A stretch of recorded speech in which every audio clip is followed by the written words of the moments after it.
Well, hello everyone, and welcome to the Leader's Inner Journey, where we explore the keys to leadership effectiveness from the inside out. And my guest today is Pattie Sobczak, and I'd like to share a little bit about her.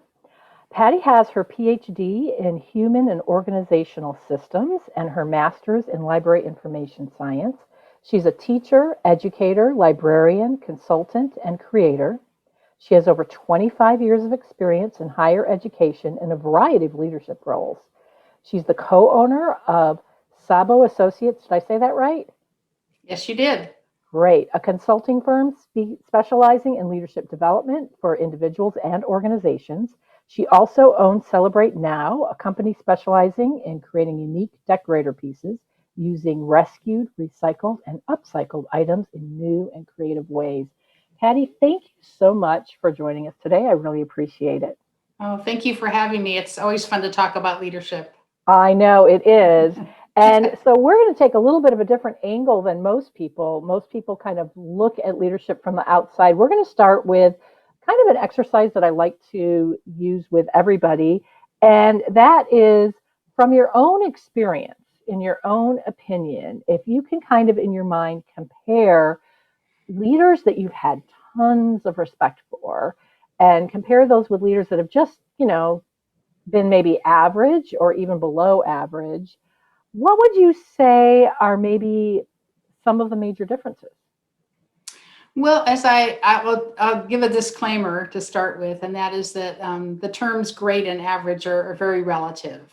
Hmm. But here's some things to think about when you think about average or very, very good or great leaders. And that one thing I've noticed is that average leaders might exhibit some really good leadership traits and characteristics, but the difference between an average leader and a great leader is really the great leader has the ability to impact their people and environment in really substantial ways, including their ability to drive change, transform their organization and their people, create synergy, inspire others to become better, and also to achieve organizational goals in new and creative ways. Um, if you think about patterns of great leaders, what that looks like, I really think that most great leaders seem to have this wonderful, rare combination of several things. And this may be different for each person, but for me personally, I look at drive, empathy, integrity, humility, and confidence. I also, some of the greatest leaders I've known have this amazing ability to have productive and honest, crucial conversations. And they do this on an ongoing basis so that issues get resolved instead of festering. I also think that they are very outward focused and towards their people and organization, and they very rarely get caught up in their own drama or pettiness. So those are some Wow. things to think about.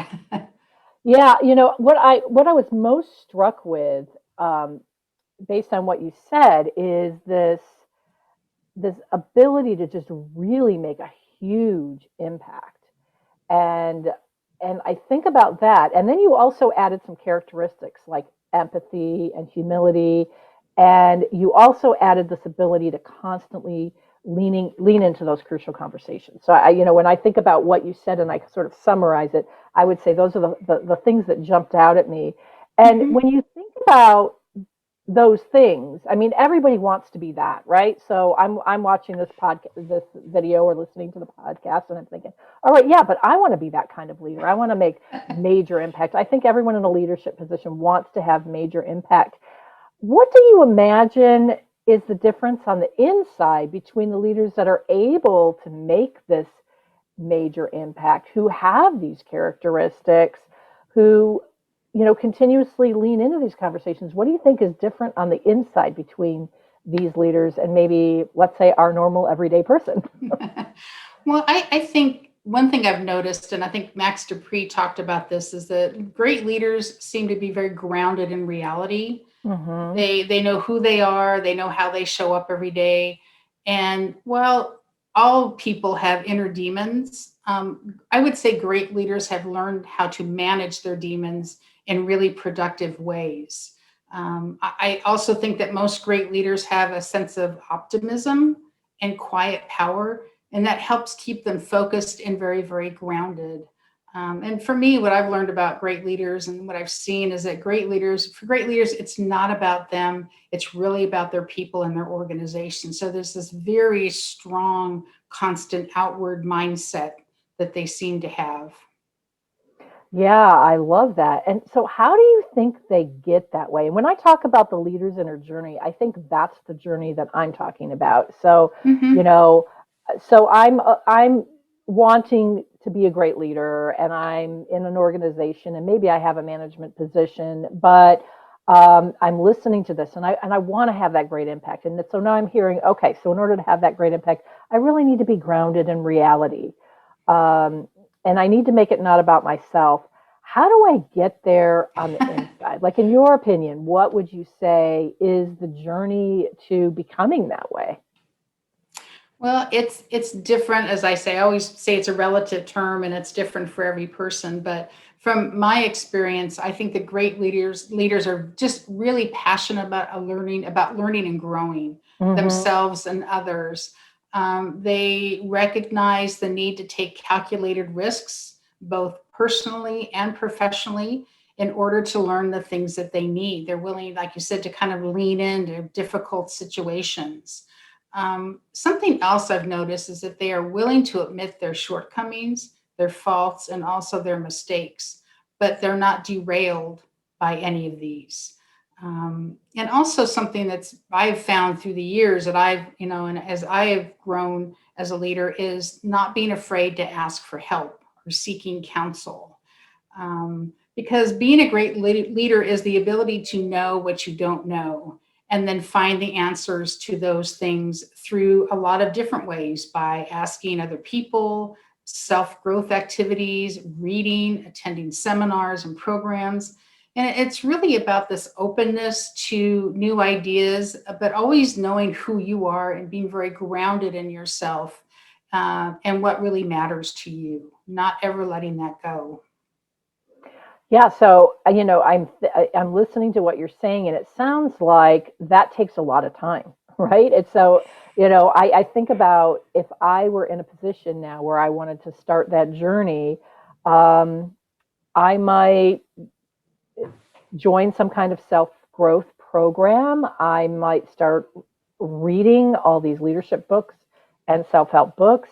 I might ask people for feedback, see what my organization has to offer in terms of professional growth.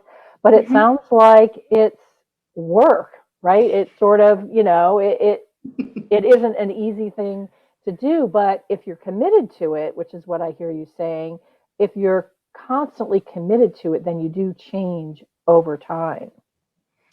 Yeah, I think it also, I'd say it's a lot of work, but it's incredibly scary because if you are open to learning and growing, then you may have to let go of some things or traits or things you've done for years that you thought were really effective, and you find out that they're not.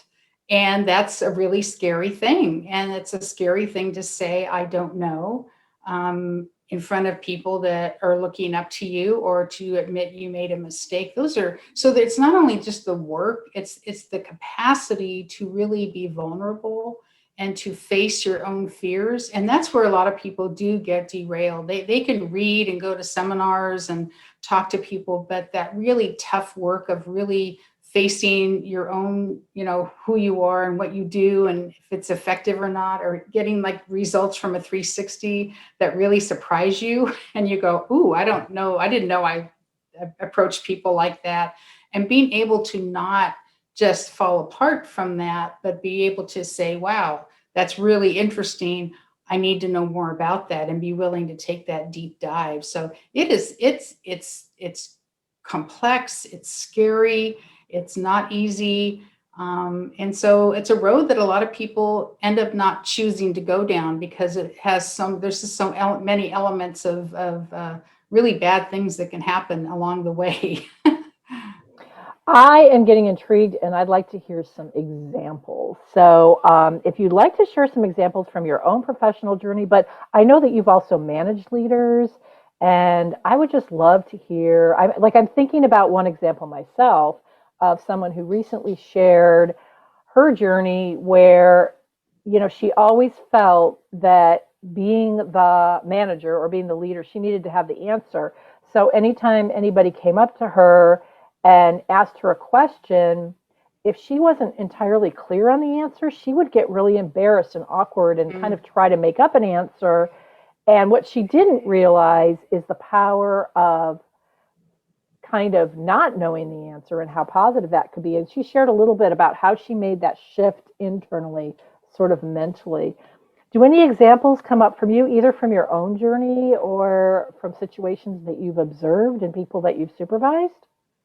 Well, when I thought about talking to you today, I thought about how much I've actually grown as a leader. And from one of my first leadership positions, I was the campus director at Chapman University for an offsite campus.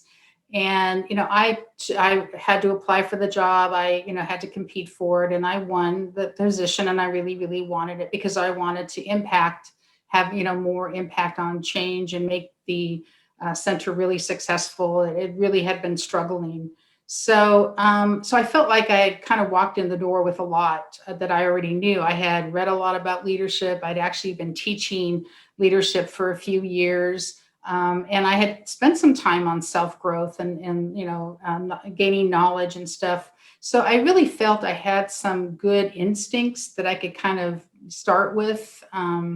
And I knew what I wanted to do. I was very clear that I wanted to create an organization that was really fair and just, and also encouraged honest conversations.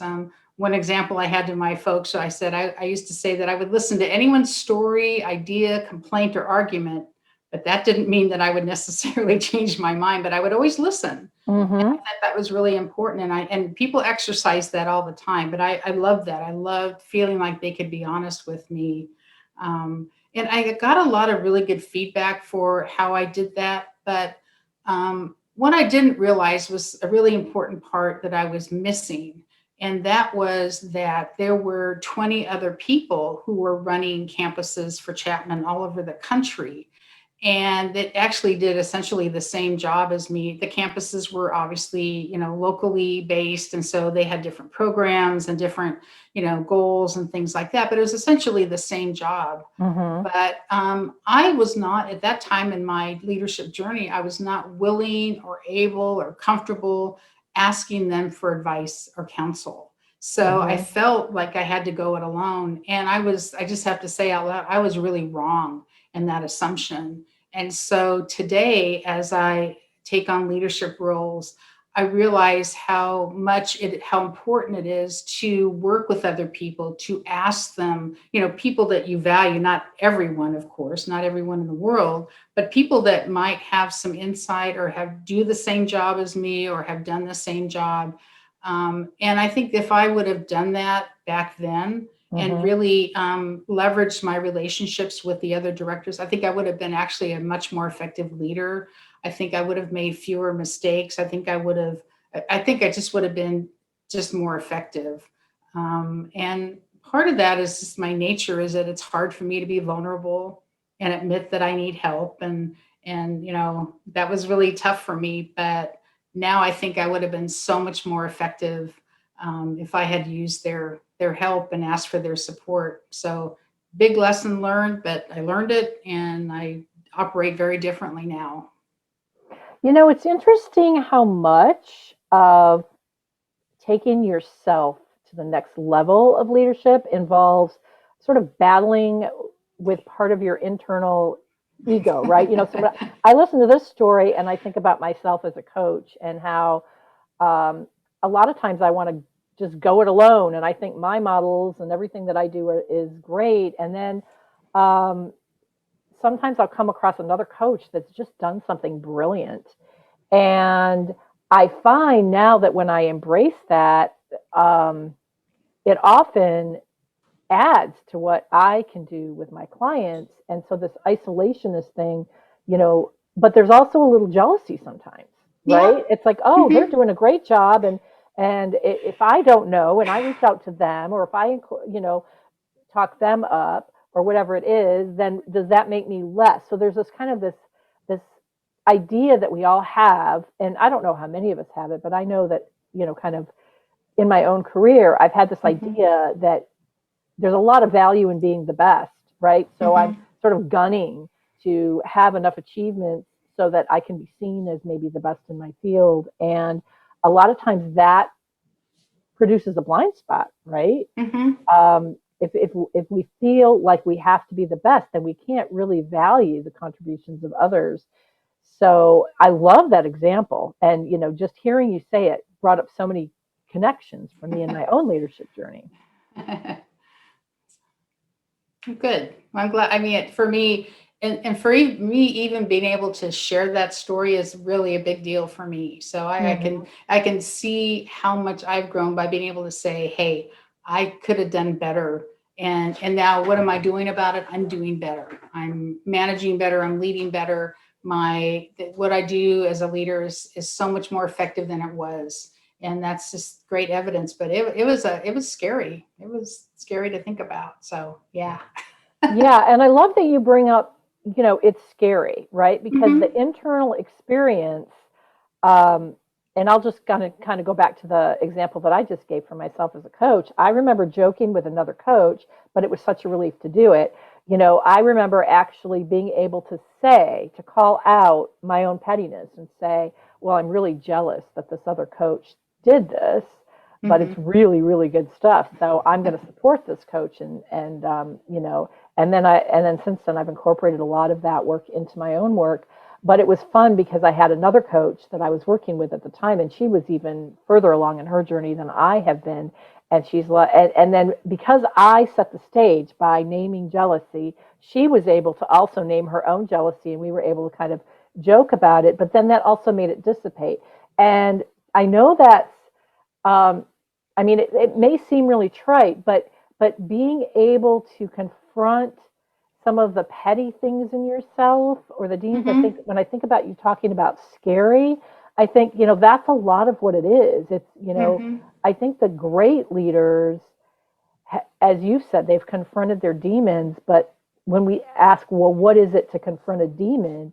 It really does put you in a physical place of having to deal with the meaning you've assigned to Hmm. other people achieving things maybe that you haven't, or to having flaws that everyone else can see and maybe you've been blind to.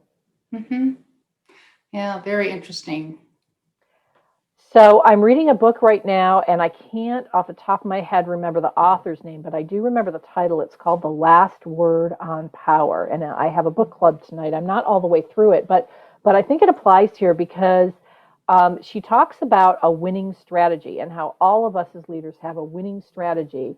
But our winning strategy also produces our blind spot. So it produces a lot of success up to a point, but it Hmm. produces our blind spot because, whatever doesn't fit with our strategy, or in any situation where behaving in our like winning strategy way isn't effective, we become less effective. And I just think that is really, really, really interesting.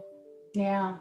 Yeah, there's a lot of interesting things we could talk about on power. We're not going to get to that today, but that's another. That's such a leadership is a really loaded word, and so is power. And people have almost visceral reactions to it. So actually, I want to my next one of the things I want to do at some point is write a book on power. So I want to Well, politics and power. tell a little bit. Do tell a little bit, whatever you're comfortable telling, because I think we have Well, time, and I'm very curious about power. Well, I'm really interested in politics, not to argue about politics, but to actually really research and investigate them. But Hmm. I'm really interested to see there's such of course, I think things have actually shifted a little bit since I came up with this idea. So I may have to change it a little bit. But this idea of, business versus politics. So, someone in politics is supposedly there, they're not there for the money, they're there to serve and be a servant leader or whatever you want to call it. And people who are in business are just trying to make money. There's this, really strong divide that I, again, think isn't as clear anymore. I think it's Hmm. kind of interesting. I think, they've kind of melded together more than I think we ever even really realized. Yeah. But I would love to investigate. So is someone in politics a better person because they chose, being in power that way, or is profit, making money and being profitable, is that, which is better, which is more effective, which is really helping, advance our civilization, our country. And so I just would love to explore that. So looking at the, people that are very political and the people that are very business-like, and see what the differences or similarities are. And I'm not really sure what case I'm trying to make, but that's what good research is. You should never know the outcome before you start investigating. You should Hmm. let the information flow, and come to the conclusion that the research supports. So I don't know the answer to that, but that's something I want to pursue and see if there's really something interesting to talk about. There may You not know, be. that is so interesting though, because I have heard stories, and I would say both political and corporate. And I don't know what would be supported by your research and what not, because this is just kind of my experience. But I have seen people and stories about people, both in leadership, in political situations, and in business situations, where they sort of started out with the best intentions. Hmm. But then at some point, as they're quote unquote climbing up the ladder, they're confronted with things that either produce more power for them or take power away from them. Hmm. And I've heard over and over how that can just really be seductive and pull at people's sense of self. And I can only imagine. I mean, I run my own business, so I don't have a lot of political situations, even corporate politics to deal with, but I can only imagine that, like, because to a certain extent, you talk about power being a charged word. Hmm. I wonder about that because we want to be empowered, right? Hmm. And often the more power you have, the more impact you can have, right? Hmm. But at the same time, there's a lot of people who see power as evil, right? Hmm. Because the more Hmm. power you have, the more power you have over people, and then maybe the less you have compassion for, or the less you think about the people who don't have power. So I don't know if Yeah. those ideas have anything to do with what intrigues you, but Yeah, I think those are all part of it. I think this idea, I mean, we can go all the way back to Animal Farm, where, um, I forget the quote exactly, but, power is equal, but some, the pigs, all pigs are equal, but some pigs are more equal than other pigs. And this idea that, they're trying to say we're going to run this very equal society, but then there are people, the pigs move into the house and start dressing like people, and putting power over the other animal. It's just such an interesting story that was written a long time ago, but pieces of it are still very relevant. And I think about that, and I think you're right. I think as people advance and get more power, I think it gets very tricky, and it's really hard not to be seduced by the power. And I also think power brings money and choices, and access to things that you wouldn't normally have access to. And I think it's very alluring, and I think it can change people. And I think that's what I really want to think about and investigate, is how does power change people, and to what end, and what does that look like, and what is the result? So, and again, I have no idea. I think I have some ideas, but I could be totally wrong. And that's what research does for you. Helps you it figure out does. if you have a good idea or not. Yeah. So this isn't kind of an off the cuff question, but it relates to what we're talking about. And it's kind of going to transition us to sort of our last question here. But let's say that I'm sort of a new person coming into an organization and I desperately want to be in a leadership position. And part of my motivation is because I think you know, for me, being a leader sounds like a little bit of prestige, right? Hmm. So, so I have to admit that. I'm willing to admit that. And I also willing to admit that I kind of want the money Mm-hmm. and the nice houses and all the signs of social status. But I also want to be a good leader. I want to be Mm-hmm. a good leader and I want to do that growing. I want to become somebody that has a lot of impact. So I want to do that growth stuff that you talked about. And I want to be very careful as I'm going through this process not to um, get caught up. Is there any advice that you would give me? Well, I think, part of it is maybe finding a couple of people that you trust that can be kind of your, kind of mirror you and say, this is what I see. People that, and I always would say out of the organization, people that maybe have similar positions or the positions you want to have, but because taking them out of your environment gives them the objectivity to call you out and say, yeah, you want to do this, but you're awful petty, or you're awful worried about the power and not about the people, or you have such an inward mindset, or you need people that you need to seek counsel from people you trust. And so I think having at least a couple people that are not in your organization that you can turn to for real honest advice, I think is really, really helpful. I've had that through the years. I think that's been very, very instrumental in helping me grow. But if you do that, you've got to be able to take in and lean into when they say, hey, you got to work on this. And that's hard to hear. But it's also probably very honest and people that really care about you. So I think that part is really important. I think being educated, I think, really, if you want to be a good leader, you really have to understand what you're doing. I think also good leaders know their people. And so a lot of leadership to me is very time consuming because there's two aspects that are incredibly time consuming. One of them is getting to know your people, interacting with them on an ongoing basis. You don't want them to see you only when there's a problem. You want them to see you Mm-hmm. all the time. So that's one thing, but also this communication piece is, we have all this electronic communication. We can send emails and texts and everything, but that takes a lot of time to continually communicate with your people so they're aware of what's going on, how it impacts them, giving them a channel to question or, to say, hey, I don't understand. But communication takes a lot of time. And that's, I mean, I probably spent 25% of my time as a leader communicating with people, just making sure that I was being very prudent about sharing what was going on. The thing, you can't share everything, of course, but being able to tease out the things that people could hear and know about, and then creating that two-way communication. So it wasn't just me sending out an email or something or having a meeting. It was that opportunity for them to ask me questions. Hey, I don't understand this, or that doesn't make any sense, or why are we doing this kind of thing. And that takes a lot of time. So if you want to be a leader, that's the prestige is great, the money may be great, but just be aware that to be really effective, you've got to spend a lot of time on the people side, getting to know your people, and then also communicating with them on a very current, ongoing basis. And those two things take up so much time. So you may, that 9 to 5 job you think you're going to have, mean.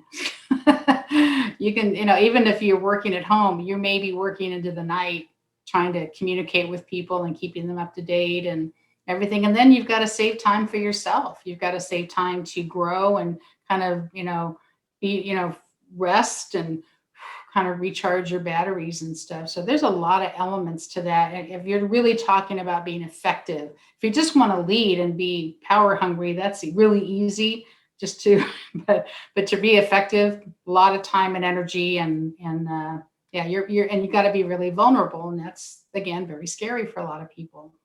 I So, love that. The some of the main things I'm hearing from what you're saying is that if I want to do this, but I want to be great at leadership, then a couple of things I have to do is take the work of leadership seriously. hmm And the work of leadership, a huge part of that is really investing in getting to know my team and my people hmm and being willing to spend a large percentage of my time communicating with the people on my team. Like that is my main job. And Mm-hmm. when I coach people, I always talk about how your communication with the people in the team is more of your job than your tasks, which it's hard for high achievers to get out of because they like having that kick of getting something done. But getting your Yeah. tasks done becomes way less important than those relationships. So that's one thing. But then the other thing I want to make sure that we don't lose sight of is what you said in the beginning, which is make sure that you build relationships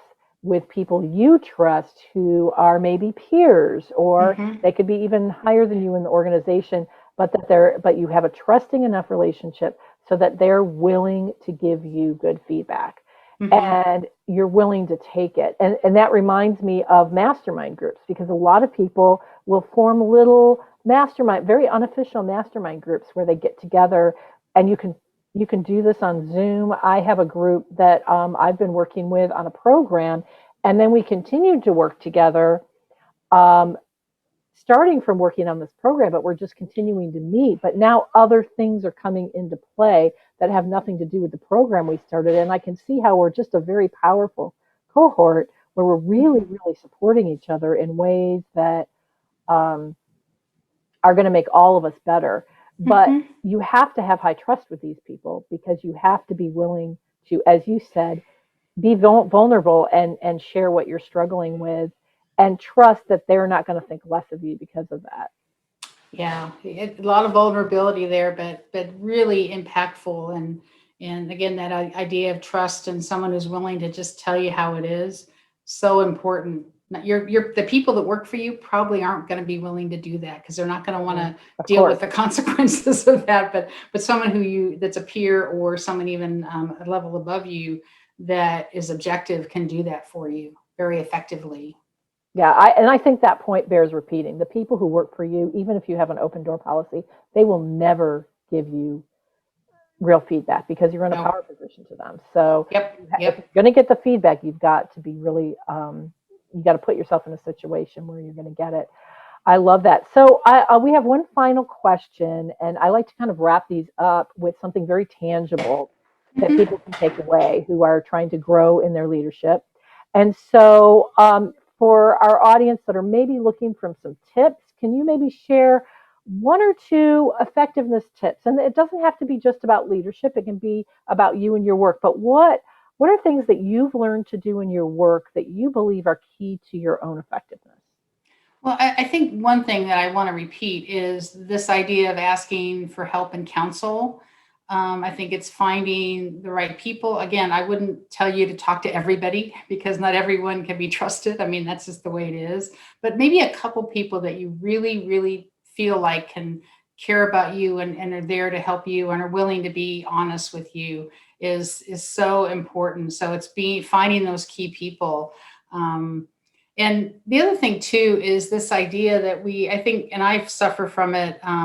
I'm getting better at it, but is this idea that you want everyone to like you. Yeah, You want you want to be too. it's a popularity contest. Oh, I'm right there with you. And that the big realization for effective leadership is just recognizing that not everyone's going to like me or my style or my approach, and just having to lean in and live with that information. I Mhm. can tell you, I've spent in my career a lot of time trying to win over that one employee or that one student out of dozens and dozens who was unhappy with me. And what I learned is that, having someone unhappy with you is probably pretty normal. You're not going to please everyone. I mean, you're just not. And that all you can do in those situations, if you become aware of someone who's not happy with you, is to really look inward to say, Mhm. okay, you know, are my fingerprints on this in some way? So Mhm. this idea of looking inward, and asking yourself, have you done your best under these circumstances? Is there anything you would have done differently to, work with this person, and find the lesson in the situation? And then you got to let it go, because if Mhm. you hang on to that, it's going to impact everything you do, and that's not going to make you more effective. So tips of just being able to let go of that stress and distress is key to moving forward and being your best self, and being most effective leader. Yeah, it's definitely a journey. Well, gosh, Patty, I've so enjoyed having you as a guest, and I just want to thank you for sharing your wisdom and your time with me and with our audience. And for those of you in the audience, thanks for being with us today. And take some of these tips and, best of luck to you on your leadership journey. Thank you so much. And thanks for chatting with me today. It was really fun. I really enjoyed it. Excellent. Oh, and before we leave, let's say people want to get in touch with you or maybe ask you more questions, um, or take a look at your business. Yeah. What would work for you? Well, I think I have a personal email, which Mhm. is just P for Patty and D for my middle name. So PD and then my last name, Sobczak, not easy, but SOBCZAK 13 at gmail.com. I'm fine. Drop me an email that we can chat. And if you want to look at my business, it's just www.celebratenow.net. And you can see all the things that I've made from rescued items. So those are two ways to get in touch with me. And I really welcome chances to talk with people. I always learn something. I tell my students this whenever I teach a class. I go, if I told you how much I learned from you, they probably wouldn't pay me to teach the class because I always walk away with so much more insight when I leave the class than when I first started. So being open and being willing to learn, lots of opportunities out there. Yeah, so take advantage of that and network with Pattie. And for those of you watching the video, I'm hoping that I will edit it. I will actually put these things in writing, but I'm glad you spelled it out for people who are listening to the podcast. Okay, well, thanks again for being with us today. I really appreciate it. And thanks for all of you for listening.